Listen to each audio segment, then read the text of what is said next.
Hello everyone, this is John with Motivation Theory, and if you're anything like me, I like to run with my shoes a little bit looser. In ultramarathons, your foot swells, so if you crank down too tight on those shoelaces, your foot can begin to start to hurt.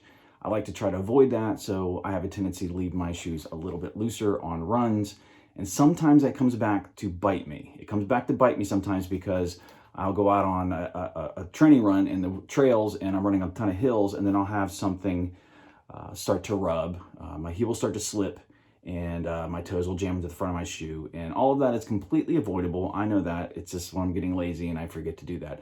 I'm going to be teaching you the runner's knot or the lace lock or the heel lock method of just kind of locking your foot down to make sure when you're out running a ton of hills and either going downhill or uphill a lot, to keep you from having blisters or losing toenails, especially in longer ultramarathon races.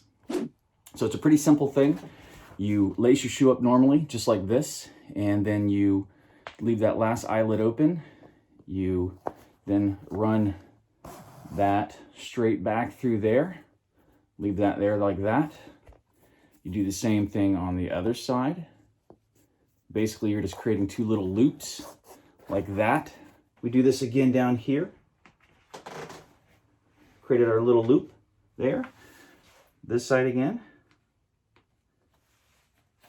Created our two loops. Very easy. And all we're going to do is take these shoelaces and cross them over like you normally would. Run them through those loops. And you're going to want to pull down first. You're going to want to pull down. You don't want to pull up because that will jack the whole thing up. And depending on how tight you like it, I don't like to crank mine down to where it cuts the circulation off here. But I like my heel to feel locked in. So you just kind of pull that down. Tie your shoe like you normally would, and that will not only help you not jam your toe into the end of your shoe when you're running downhill, it will also keep you from having your heel slip. And you can see in this shoe right here, let me take this off for you, what happens even if you're going to forget to do it in one run. Right here you can see that one long run, 12-miler on the trails caused that to happen. This is not the shoe's fault. This is not Mizuno's fault. This is my fault because I did not put the runner's lock, the runner's knot on my shoe that day, and I paid for it. I got a blister, and I don't blister very easily. So remember, guys, very simple.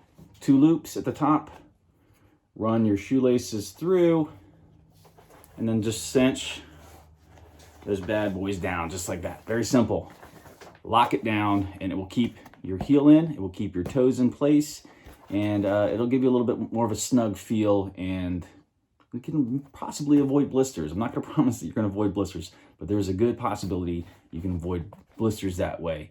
And especially if you're running an ultramarathon, a lot of downhill, you can lose toenails by that foot slamming into the end of the shoe. I've done it a couple times. You don't want to do it. It's not fun. All right, guys, that's the runner's knot. I hope you enjoyed this video. If you did, please make sure you hit that thumbs up, and I will see you in the next video, guys. Later.